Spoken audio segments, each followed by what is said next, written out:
They called her the most dangerous bride in the world. Imagine this, a Mongol princess, descended from Genghis Khan himself, who declared that no man could marry her unless he first defeated her in wrestling. Every warrior who tried, and there were many, was thrown into the dirt at her feet. And here's the twist.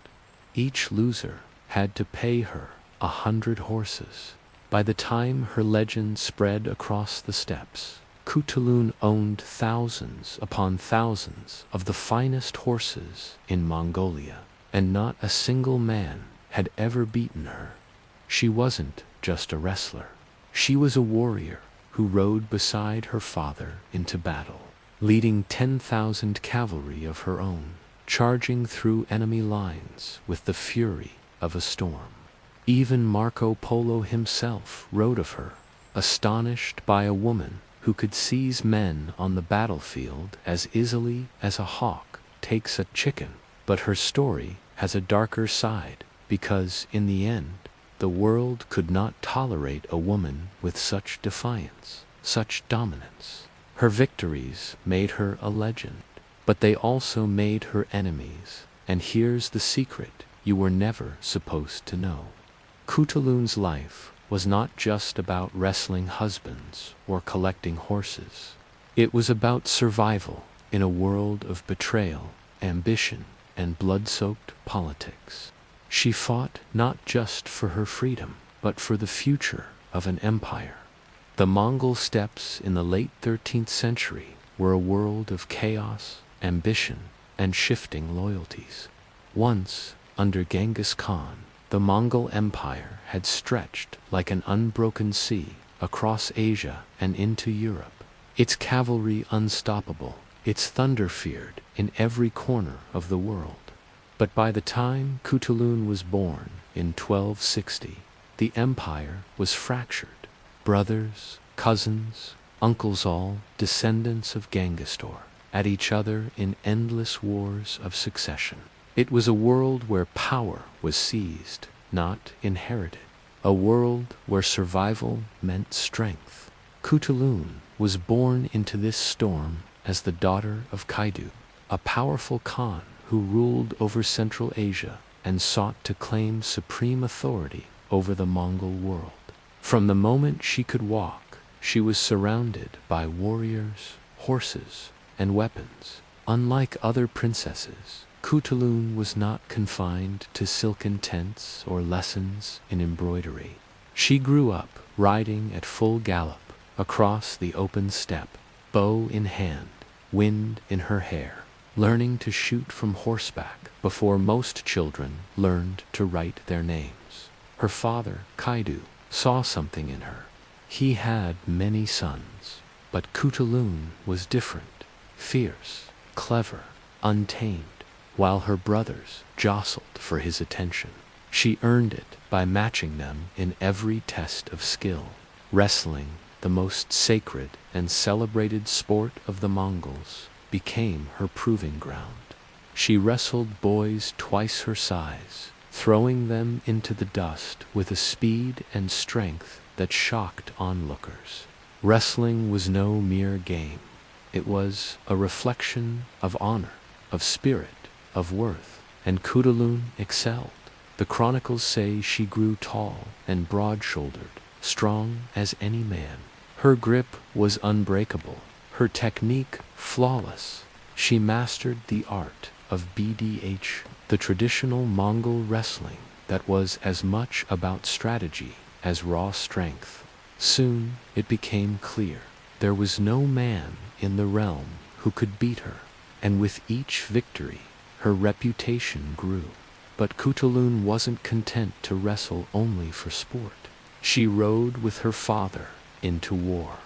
At just a young age, she commanded troops on the battlefield, her presence electrifying the men who followed her. She was said to dart through enemy lines, dragging soldiers from their horses and carrying them off as if they were prey.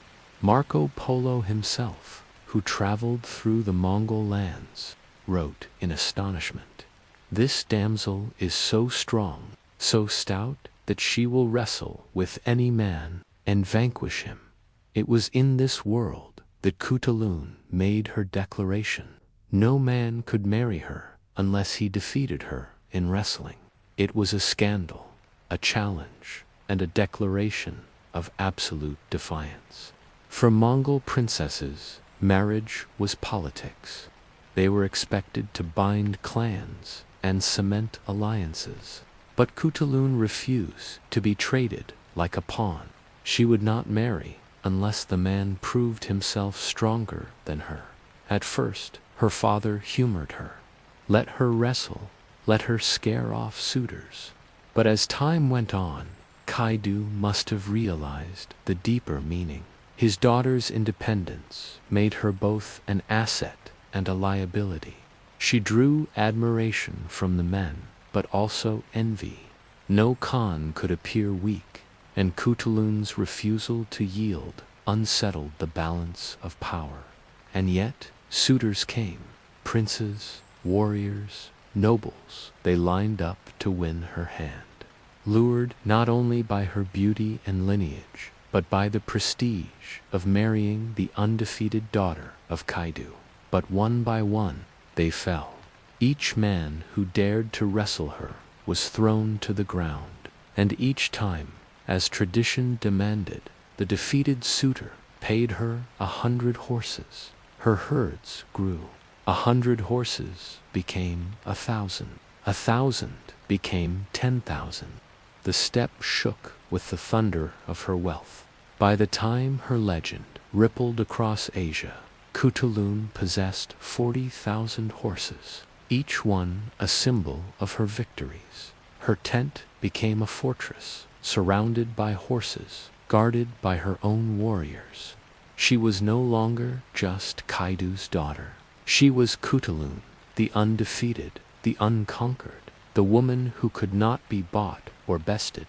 And that made her dangerous. For danger in the Mongol world did not always come with swords. It came with whispers. Her fame spread beyond her father's realm, reaching even to the great Khan in China, Kublai, her powerful cousin. To some, Khutulun was a marvel. To others, she was a scandal. A woman who defied marriage, who humbled men, who commanded troops. Such a figure could not be tolerated for long. And so, while Khutulun's victories filled the steppe with the sound of hooves, shadows gathered in the corners of her story.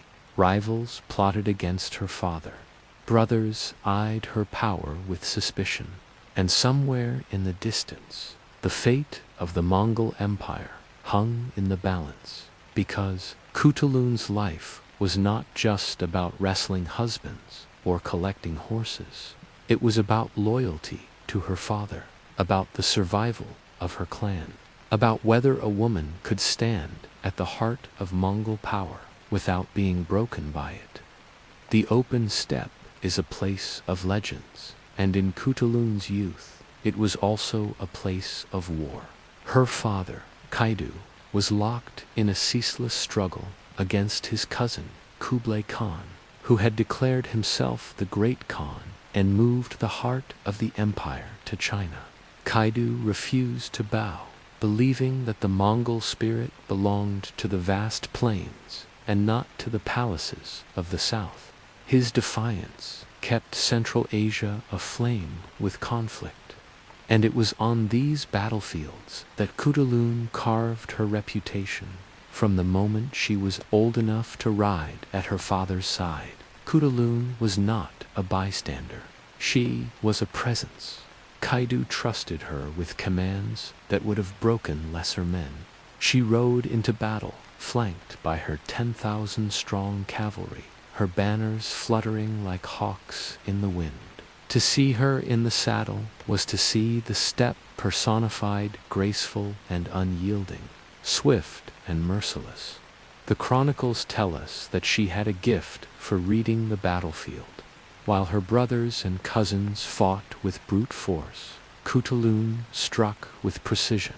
She targeted weak points, broke enemy formations, and cut supply lines. The Mongols had always prized mobility, the art of striking and vanishing before the enemy could respond. Khutulun mastered this art to perfection. Her cavalry became a storm that swept across enemy lines, vanishing as quickly as it appeared. And then there was her personal ferocity. Marco Polo, ever the fascinated foreigner, recorded stories of Khutulun snatching enemy soldiers from their saddles and carrying them off as effortlessly as a falcon plucking prey from the ground. Whether the tales were exaggerated or not, they spoke to her legend. To her enemies, she was a terror. To her soldiers, she was a shield. To her father, she was indispensable. Imagine the scene. The armies of Kublai Khan advancing, their banners bright, their numbers vast. At the center of Kaidu's resistance, Khutulun charges. The thunder of her cavalry rolls across the plain. Arrows rain down, horses scream, men fall. And there, in the chaos, Khutulun strikes, like lightning seizing an enemy commander, dragging him from the saddle and carrying him back as her men roar in triumph. In that moment, she is not just a daughter or a princess. She is a general, but her victories came at a price. The more she won, the more she unsettled the balance of power within her own camp. Her brothers respected her, but some also envied her. Allies whispered that Kaidu favored her above his sons. Rivals muttered that a woman commanding armies was an affront to tradition. Yet Kaidu stood firm. He trusted her above many of his male kin, because Khutulun never betrayed him, never faltered, never sought power for herself. Her loyalty was as fierce as her strength. It was loyalty that kept her beside him through years of war. Kaidu's rebellion against Kublai Khan was a desperate gamble, fought not only for territory, but for the soul of the Mongol legacy. The empire of Genghis Khan had shattered into fragments, and each Khan sought to claim the mantle of destiny.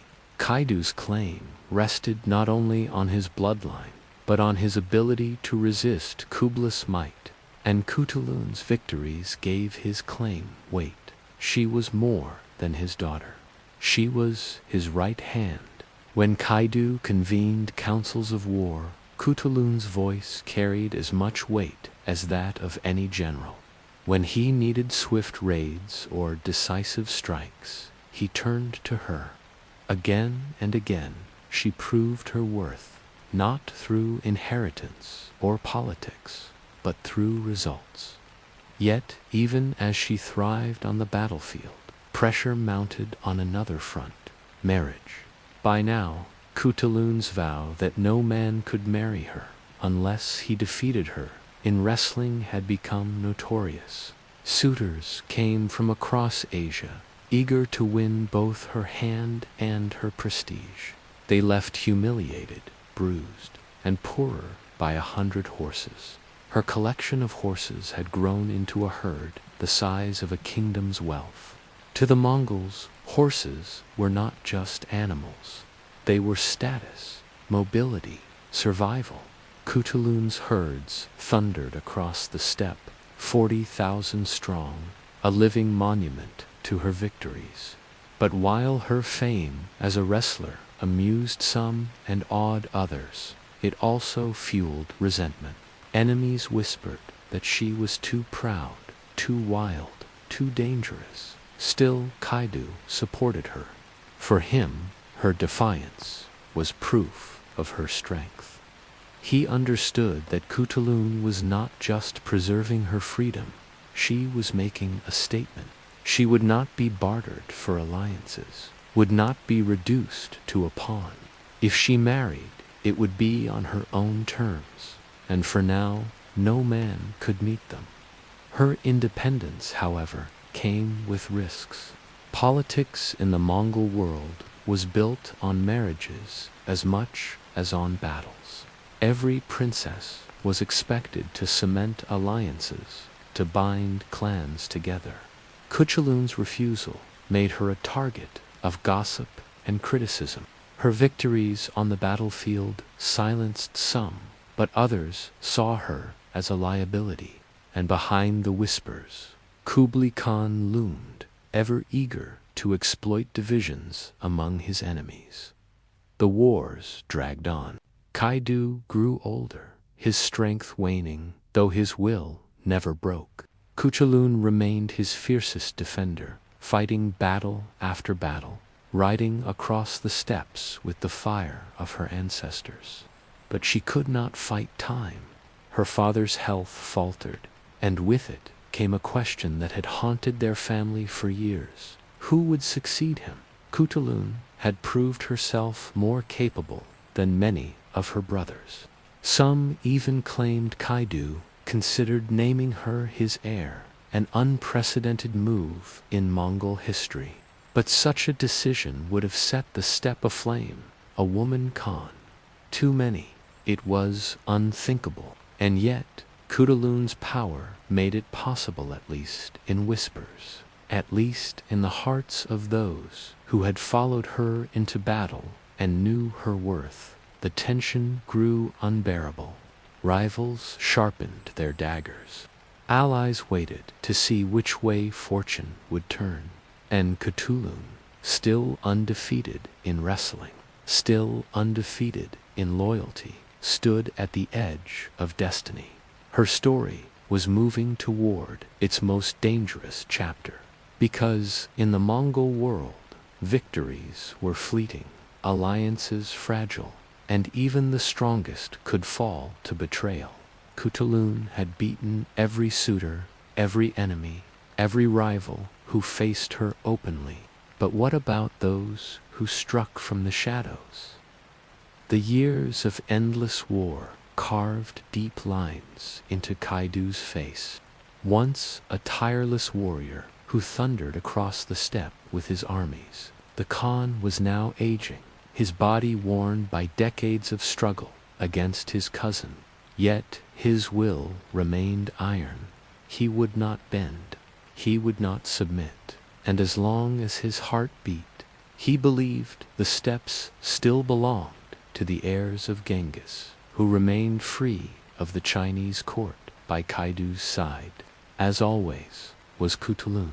She had grown from the wild princess of her youth into the empire's fiercest defender, commanding troops with unmatched ferocity and loyalty. She was more than a daughter. She was his right hand, his strongest general, the one warrior he could trust absolutely. When his sons faltered, when his allies betrayed him, Khutulun never wavered. But time was merciless. Kaidu's strength declined, and with it rose the most dangerous question in the Mongol world. Who would succeed him? Succession was the curse of Genghis Khan's empire. Every Khan, every prince, every cousin claimed legitimacy. Brothers killed brothers. Sons betrayed fathers. Uncles turned on nephews. Blood meant nothing without power, and power meant nothing without loyalty. Kaidu's realm was no different. He had many sons, each eager for his throne, but none of them shone as brightly as Khutulun. Whispers spread through the camps. Veterans of her battles swore that she alone had the courage and brilliance to lead. Her cavalry adored her. Her herds of horses 40,000 strong were wealth enough to rival kingdoms. And Kaidu himself, in moments of honesty, admitted he trusted her more than any of his sons. Some even say he considered naming her his heir, an act that would have shattered every tradition of Mongol rule. Imagine the tension in those war councils. Kaidu, frail but unbending, seated before his generals. His sons glaring at one another, each calculating his chance at the throne.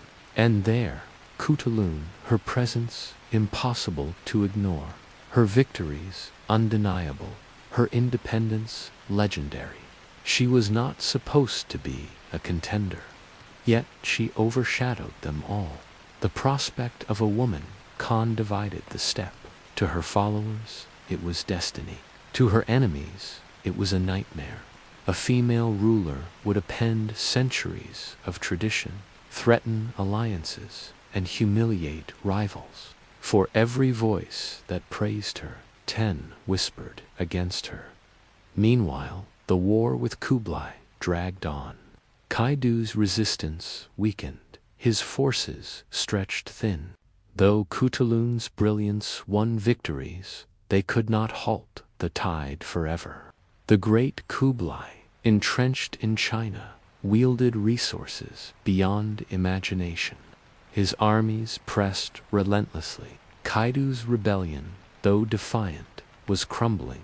In the midst of this decline, Khutulun stood as the last bulwark. Time and again, she saved her father from disaster. Chronicles describe her riding into battle when all seemed lost, her cavalry shattering enemy lines, her presence reviving soldiers on the brink of despair. She was Kaidu's strength when his body failed, his sword when his hand could no longer grip it, and envy sharper than steel. The more Khutulun proved herself, the more her brothers and rivals schemed. They feared her, not only as a general, but as a potential heir. If Kaidu named her his successor, they would be cast into her shadow forever. Then came the turning point. Kaidu, worn down by years of war, fell gravely ill. His body, once unbreakable, finally betrayed him. As he lay dying, the future of his realm trembled. Would he name one of his sons, preserving tradition but risking weakness? Or would he choose Khutulun, defying the world to honor the daughter who had saved him time and again? The Chronicles are silent on his final choice. Some say he named her only for his generals to refuse. Others say he hesitated, unwilling to spark civil war. What is certain is that when Kaidu died in 1301, the dream of Khutulun as Khan died with him. His sons, hungry and ruthless, seized what they could. Rivals descended like wolves, and Khutulun, for all her power, was outnumbered by the weight of tradition and betrayal. But she did not vanish. Though denied the throne, she fought to preserve her father's legacy. She held her troops together, defended her lands, and resisted those who sought to erase her influence, even as her brothers squabbled, even as her father's realm fractured. Khutulun remained unbroken, yet the shadows grew thicker. Her independence, once her strength, now became a weapon used against her. Enemies whispered rumors, poisoning her reputation. Some accused her of scandalous affairs. Others claimed she sought too much power, that she had betrayed her family. Lies spread because truth was too dangerous. The truth that she had been the most loyal, the most capable, the most deserving. Imagine the isolation.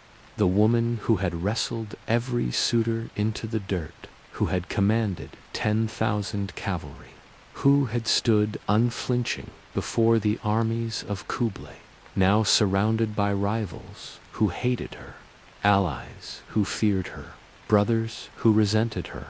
Her father gone, her future stolen. Khutulun's enemies circled closer, and yet, even in this darkness, her legend only grew. The common soldiers still spoke of her victories. The people remembered the undefeated wrestler, the general who dragged men from their saddles like a hawk snatching prey. To them, she was still unclean. But history is not written only by soldiers and peasants. It is written by courts, by rivals, by those with the power to silence, and soon those voices would begin their final attack not on her body, but on her name. When Kaidu's heart stopped beating in 1301, the steppe itself seemed to hold its breath. For decades he had been the anchor of resistance against Kublai Khan, the fierce reminder that the legacy of Genghis still lived in the wild plains of Central Asia. But with his death, the unity he had held together with blood and iron shattered. Khutulun felt the loss not only as a daughter, but as a warrior whose life had been entwined with her father's every campaign. She had been his shield when enemies closed in, his sword when his hand failed, and now, with him gone, she stood alone. Around her, the wolves gathered, brothers, cousins, rivals, each desperate to seize Kaidu's mantle for themselves. The question of succession consumed the camp. Kaidu had left many sons, but none with his strength or his loyalty, none with Khutulun's victories. In truth, she was the most capable heir. Her soldiers adored her. Her herds of horses, wealth beyond imagining, gave her independence. Her reputation as undefeated wrestler and undefeated general made her name heavier than any of her brothers. For a moment, it seemed possible that the unimaginable might occur, that the Mongols might raise a woman as Khan. But tradition is a chain stronger than iron. The steppe was not ready, though some whispered that Kaidu had wanted her as his successor. The voices of envy and fear drowned them out.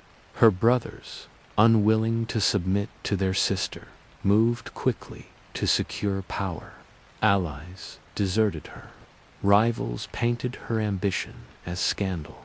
And Khutulun, despite her strength, found herself trapped in a web spun not by armies, but by whispers. It was here that the knives of rumor struck deepest. For years, her vow of wrestling every suitor had set her apart, made her untouchable. But now it became a weapon against her. Rivals spread lies that she refused marriage because she was unchaste, that she carried on forbidden affairs, even that she took her father's place in ways too shameful to speak aloud. These accusations were poison, and they spread like wildfire in the patriarchal world of the Mongols. Such rumors were fatal.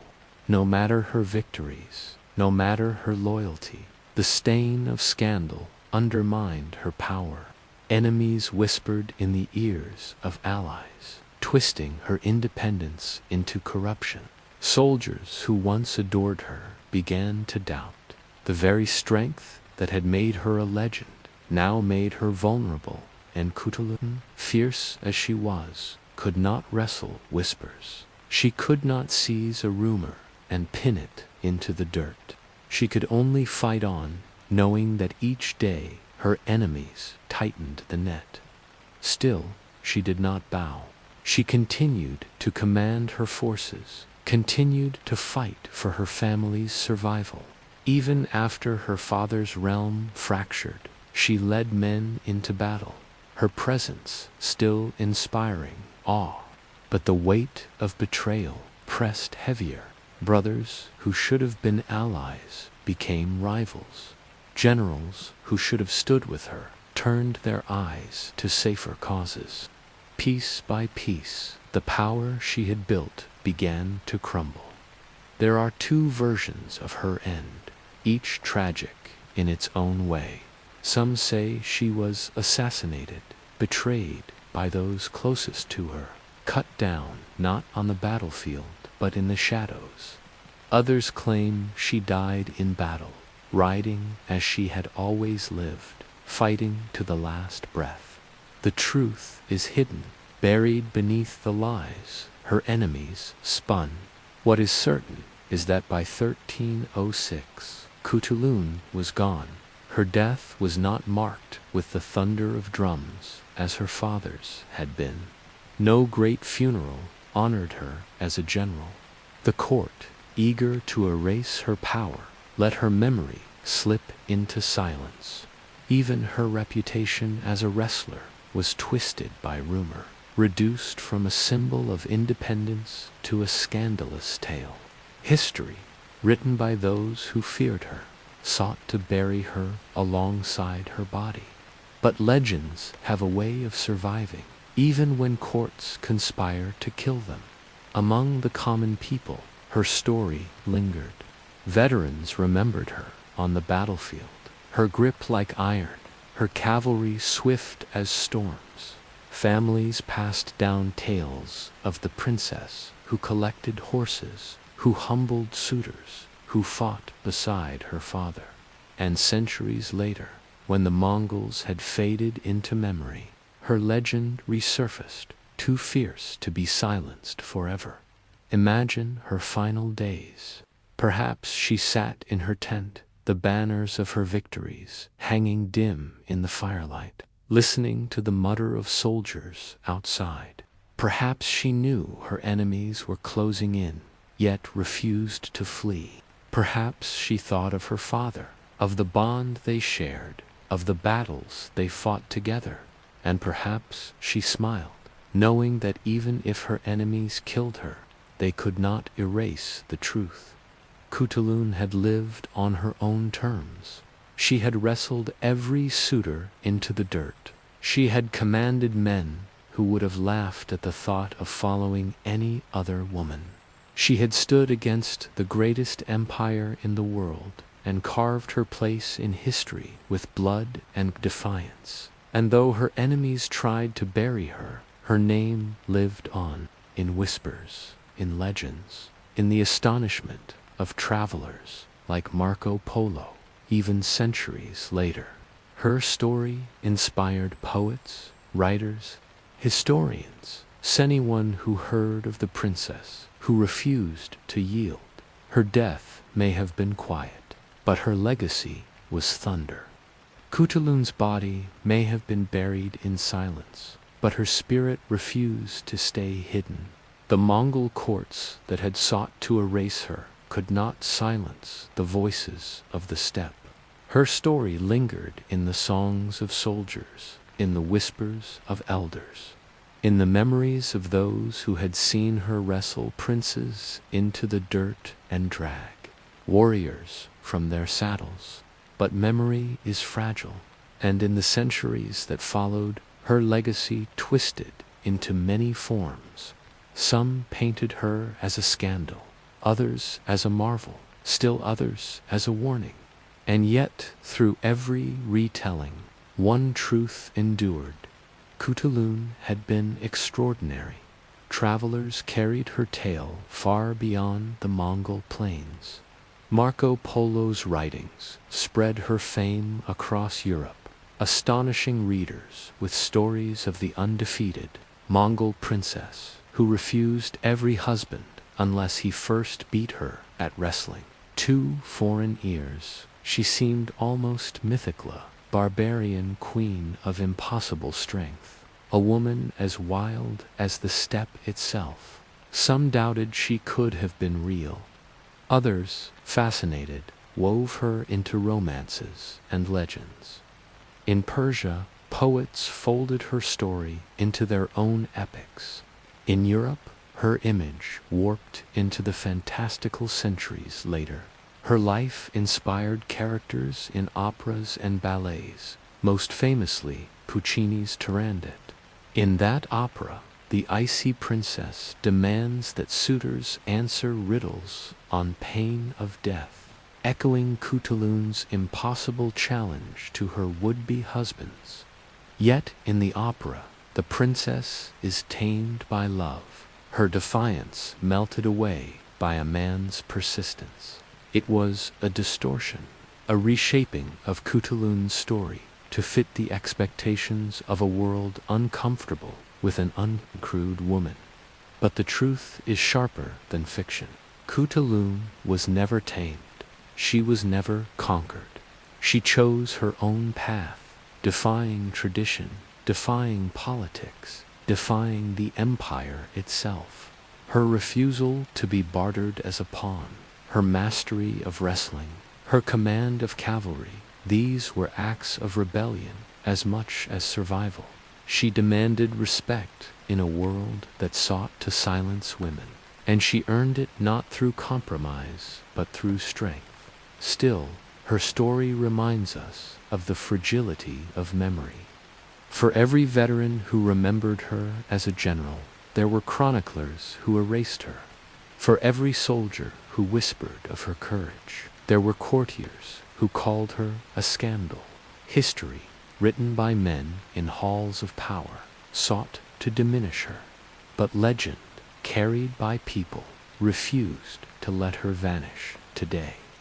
Khutulun's legacy is rediscovered as a symbol of women's strength across cultures. Historians reclaim her from the distortions, piecing together the fragments of truth: the undefeated wrestler, the commander of 10,000 cavalry, the daughter who stood by her father until the end. To modern eyes, she is no scandal but an icon, a woman who refused to yield centuries before the world was ready to honor her.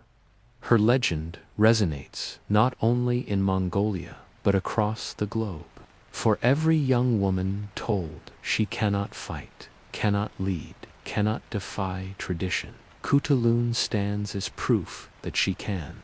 Her story reminds us that history's silence is not truth, is simply the echo of those who feared her. Picture her now, not in defeat, but in eternal defiance. The endless steppe stretches behind her, her herds of 40,000 horses thundering like the heartbeat of the earth. She stands in her wrestling stance, eyes sharp, daring the world to challenge her once more. None can, for Khutulun has already won. Her life was brief, her end uncertain, her story twisted by rumor and distortion.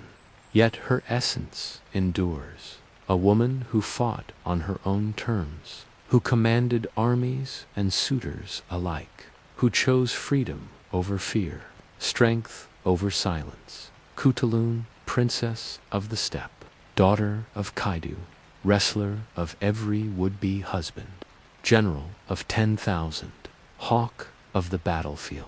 She remains unconquered, her name carried forward, not as tragedy, but as triumph.